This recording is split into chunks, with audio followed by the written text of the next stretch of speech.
I cheated after 17 years of marriage. Now he won't talk to me unless the kids are in the room. Update 2.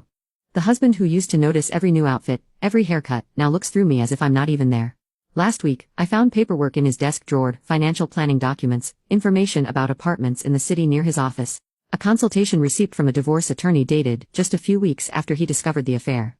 He's been planning his exit for almost 2 years, just waiting for the right moment. And I realized that, while I've been desperately trying to save something that's already dead, Brandon has been patiently building his escape route. The most painful part is that I still love him. Or at least, I love the man he was, the life we had.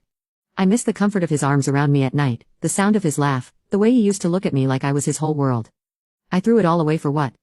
A few months of excitement with a man who didn't even bother to contact me after we were fired. Last night, Brandon actually spoke to me directly for the first time in weeks. "I'm taking Julia shopping for a homecoming dress tomorrow," he said, his tone perfectly neutral, like he was talking to a casual acquaintance. "She wants both of us there. Can you make it?" "Of course," I said, pathetically grateful for this crumb of normal interaction. I wouldn't miss it. He nodded and turned to leave the room. "Brandon," I called after him, my voice catching, "will it ever get better? Will you ever forgive me?" He paused in the doorway, his back still to me.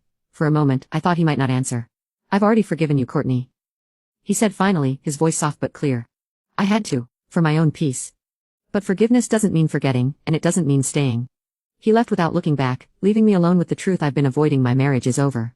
It's been over since the moment I decided my vows were less important than my desires. In 3 months, Haley graduates. In 5, she leaves for college. And then the countdown truly begins. I see my future stretching out before me: divorce papers, selling our house, dividing our possessions, watching Brandon start a new life without me, while I'm left with nothing but regret and memories of what we once had. Sometimes I fantasize about going back in time, stopping myself from sending that first 40 text to Eric, from staying late at the office that night, from crossing lines that can never be uncrossed. But time only moves forward, and actions have consequences. Mine certainly did. The night Brandon found those texts, he asked me a question I couldn't answer then. Was it worth it?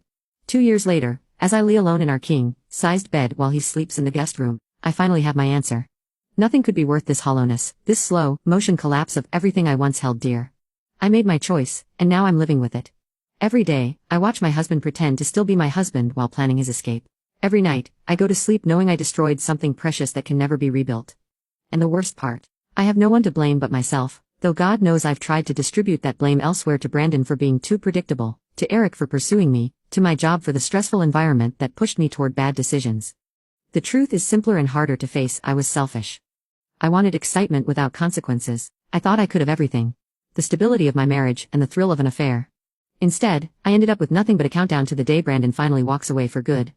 3 months until graduation. 5 months until Haley leaves for college. 4 months until Julia follows. And then I'll truly understand the cost of what I've done. When the facade finally falls away and I'm left standing in the ruins of the life I destroyed. I never thought it would actually happen. Not really. Even with all the signs, part of me believed Brandon would forgive me eventually. Truly forgive me. That somehow we'd find our way back to each other.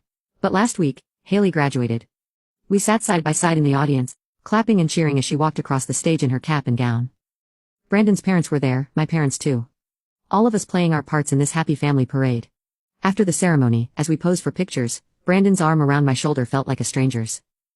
His smile never reached his eyes when he looked at me, though it was genuine enough when he hugged Haley. We hosted a small party at the house. Our last event as a complete family unit, though no one else knew that. That night, after everyone left and the girls went to bed, Brandon handed me an envelope. Inside were divorce papers, already filled out, just waiting for my signature. "I've been more than fair with the financial arrangements," he said, his voice matter of fact like we were discussing a business transaction. "You can keep the house until Julia graduates if you want, or we can sell it and split the proceeds. I've already found an apartment downtown." I stared at him, the reality finally sinking in.